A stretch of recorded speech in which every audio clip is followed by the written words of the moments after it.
Okay, we're back now in part 4 of the saga of the 025 250 family of saws. Again, we're doing full detail on the rebuilds here. We're not really paying attention to time, actually showing you guys some mistakes that can be made while assembling these saws, which you want to go back, you want to hit rewind, you want to do those things over. I do explain some of those things. So thanks for tuning in, and hope you guys enjoy, and hope this is informative for you. Essentially what you do is undo your seal, pop it out, leave it sitting here, and you want to redirect. I'm going to sit there and kind of snake around, redirect that so you can get your fuel filter off, pull the old fuel line out, and same reverse process for putting it back in. I'm going to grab the end of the fuel line in the tank with the duck bills.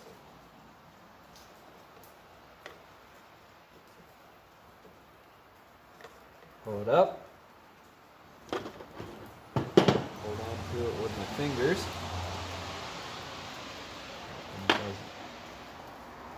Now when you're switching out parts, you want to make sure here, because that fuel filter did not fit on the end of this line. It's too small. That's for a different size fuel line, same saw. So we want to snake it around so that the fuel filter is laying flat in the bottom of the tank. It's going to give you the best possible fuel pickup as the saw is being turned sideways, whatever. Just press that down with my hands. I don't need the screw on the end now because there is no fuel in the tank. That screw is only to keep fuel from splashing out out of the line, weeping out as you get suction. Now I'm going to check the vent.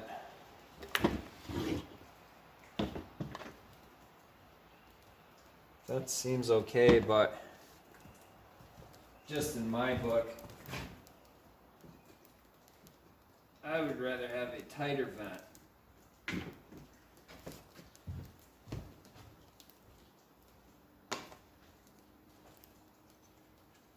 I go with a little bit tighter one.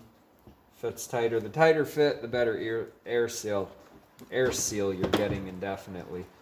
Now this is the tricky part. This is your boot seal that seals it on the motor, and you have to snake the impulse hose or compression hose, whatever that little hose is called. It's just a vent. During the scavenge cycle,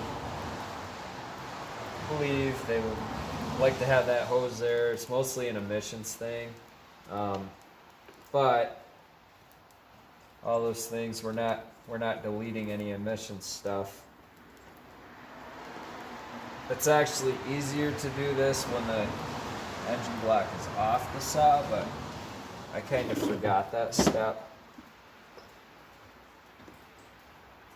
I actually wound up putting the saw mostly together without this boot seal on there. So I had to go back and hit rewind on everything and redo everything. Those mistakes will happen.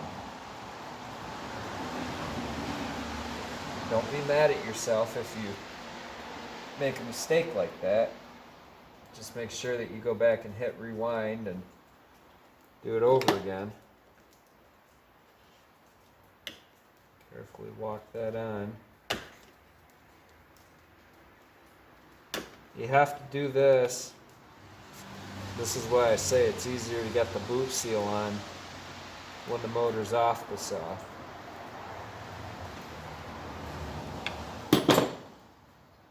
because you want full seal all the way around. You want that boot seal 100% flat up against the motor block. See it in there? Sitting up right up against the face of the jug. A little difficulty here and there, not a bad thing. So we got our original fuel pickup, our fuel filter.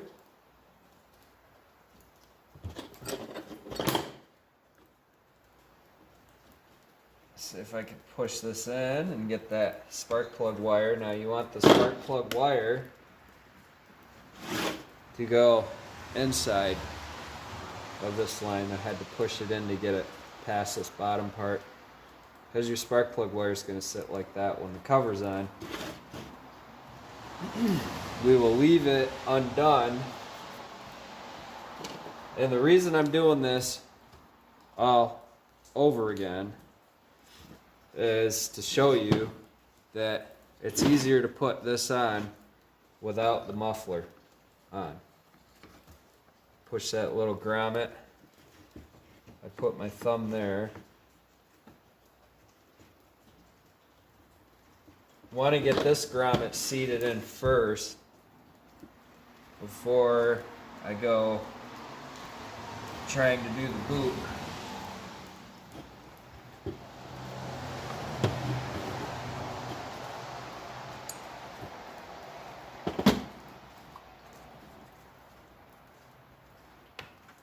A little bit of pressure there, and we're all good there. The other thing about hooking all this up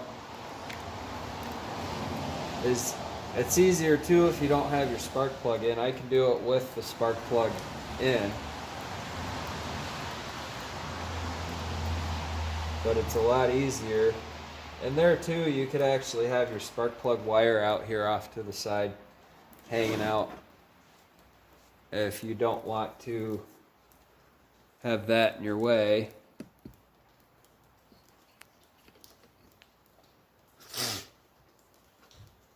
So I pull my fuel line up a little bit there, and it's just a matter of pressing down and feeling around what I'm squishing on, and I'm squishing on the boot, so that's a good thing. Now for seating the boot, you can just use your fingers. Getting the boot seated into the body of the handle and top cover. You can just get your fingers in there and squirrel it around a little bit. And once you get that lip of the boot sticking through the hole, it should just kind of walk itself in. You can use a tool to gently poke at the boot, walk it up in there. And you can use the duckbills too. Very gently coerce it around. And you want to press down a little bit, apply pressure on the top of that boot as you walk it around, and kind of fold it in and just let it do its thing. Eventually it will. It'll pop right up in through the hole.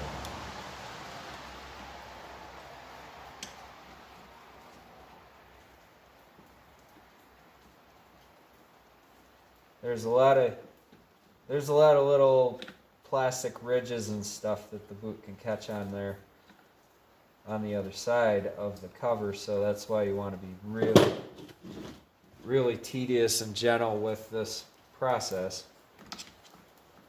Be patient and take your time at it.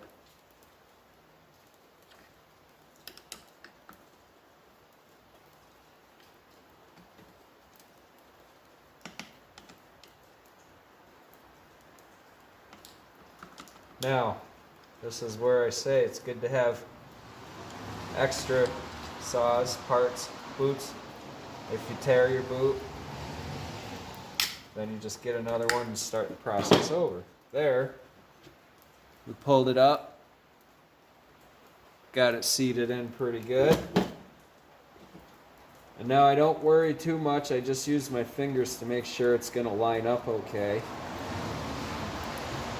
And you see there, if you push and pull, that boot does sit in there a little bit loose, but when you tighten your cover plate and your gasket, this little nipple part goes inside the boot, presses down on it. When you tighten all that with the nuts for the carburetor, then that seals the deal. Now, for the impulse hose, you try grabbing it. What we're doing here, there's a little nib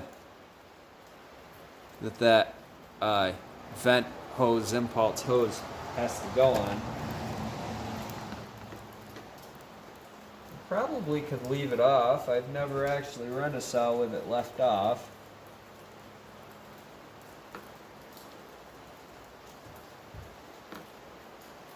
The thing is this little hose though, I would say I wouldn't leave it off. I would actually put the work in and put it back because it does vent up to the carb. There is that little hole right there where the hose vents back into the carb. So I would say that's going to create an air leak if you leave it spraying out. I think it's just an emissions back vent thing. It's a good design on the 250s. The 017s, 018s don't have that. And those saws actually run like crap, even brand new out of the box.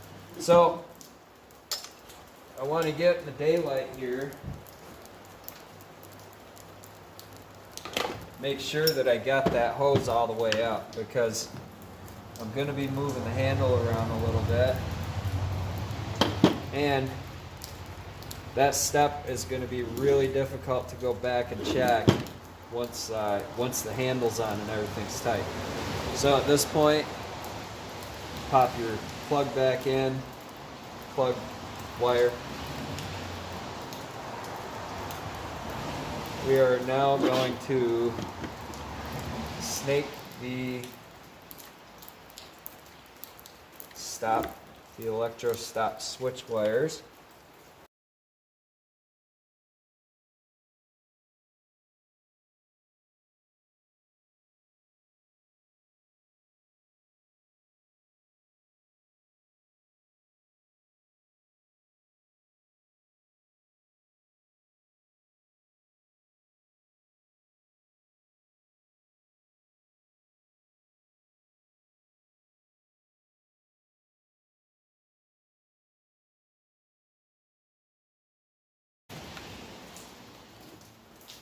Well, rainy day here. It's a good day. Good weekend to be messing with saws. I know it's getting busier for me. I hope things will get busier for you guys. And I don't like to put the seal halfway in because it could fall out from the vibration while the saw is running. I like to get it all the way.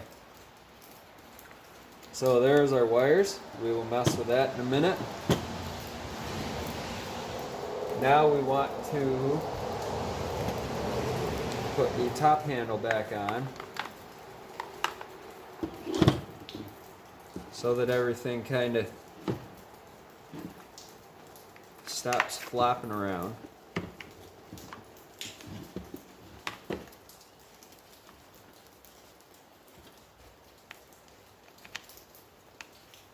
As I said, I had to go back and hit rewind because I made a little bit of a error there and assembling too quickly I did put this boot seal on, so if there's things that I miss, we're trying to re-go over all that stuff right now. Generally, the process, the steps for putting the handle back in isn't real important or concise.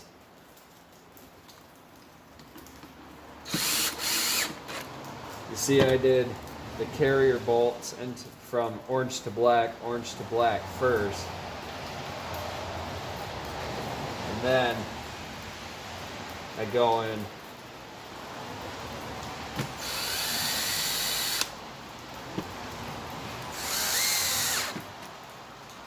and I connect the feet. I call these the feet. I connect those to the body of the saw. That's just my process. That's the steps I take. You don't have to take those exactly. You can do it differently.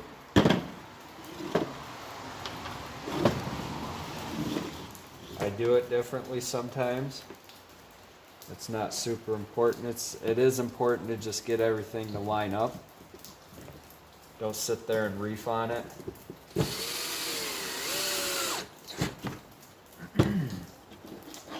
Now we got all of our bolts back in for our handle. Check those. Just a little tweak on them. Now before I forget, I'm going to put the plug back in here. This plug is important for that grommet because that's all that pushes out and holds that grommet in fairly tight. You're going to put the muffler back on. Before we do that, we want to, you see where the piston is blocking off the exhaust port. Just give a little air blast in there, get any errant stuff out at the last minute. Double check, double check. Muffler bolts go in the slots.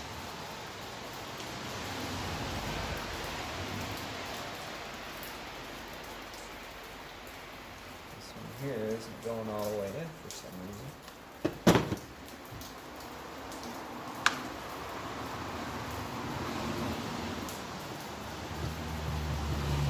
There's just a bunch of junk in there. That's why it's important to clean. Get them nice and clean. Get them as clean as possible. There's our muffler studs. I like to put the muffler back and I like to install it back in fully together if I can.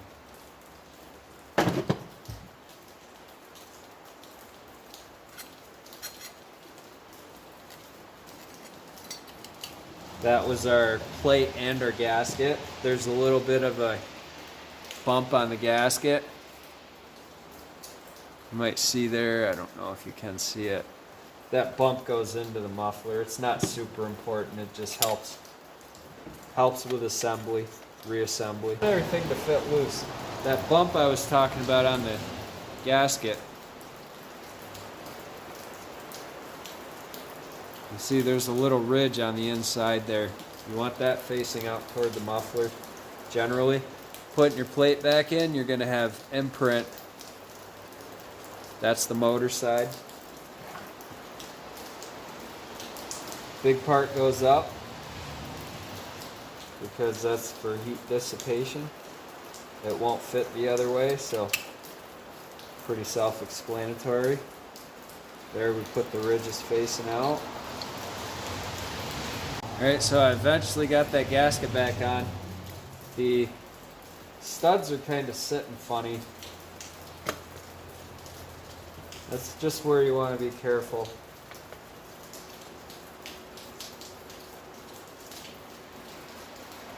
Get them lined back up.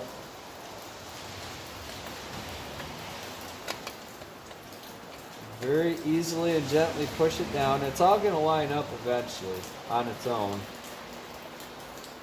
When you have an issue like that, you just need to keep working it around. Maybe tap on it a little bit.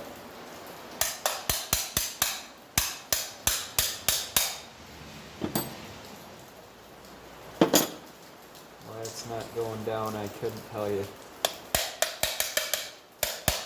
That's where I pull the fin cover off. And give it a little bit of tapping here and there, and eventually, like I said, it'll all seat into place. Now when you have it right, it goes right in, and it feels like everything sits nice and flat, so then you're done fighting with it, and you can move on. But that was just to show you guys, sometimes putting the muffler on can be kind of difficult. Torquing it. Anything with saws, I go to tight, and then I go just a little bit past it. It might look like I'm putting a lot of torque on there, but I'm really not. What I'm doing is actually holding back and feeling the happy spot where you get them tight, and then you just go a little bit past tight, because you want to squeeze everything together, but you don't want to reef on it and strip something or ruin something. And when you're running the saw, after you've rebuilt the saw, always check the saw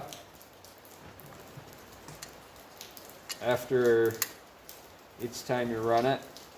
Make sure this stuff hasn't come loose, because when it comes loose, it can do damage to the face of the motor, especially in the muffler. Now there's that. We're going to reconnect.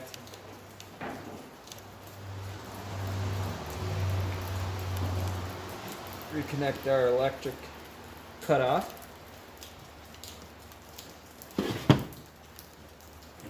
Have that reconnected. This one will be after we put the carb back in.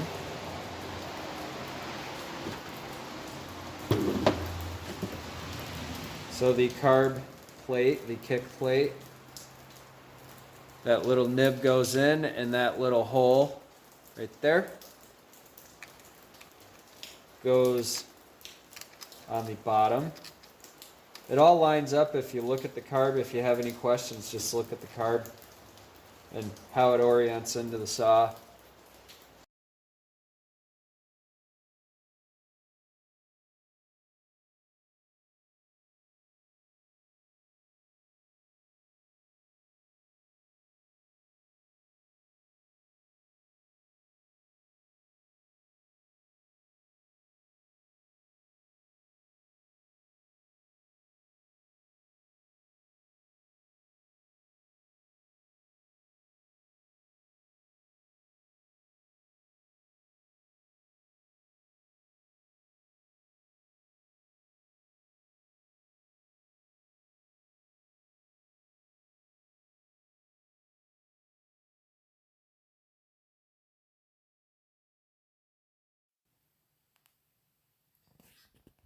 Stay tuned for part 4, where we go on to final assembly. It's actually going to be part 4 and 5, because we're going to do some examinations of chain kerf, chain wear, bent or broken teeth on chains, different types of chain gauge, and things like that I'm messing with, particularly with this saw, which are non-conventional, and I'll explain a lot, as I do with everything. I explain a lot just on the bar and chain setup for this particular saw. Thanks for watching, and we'll see you on the next one.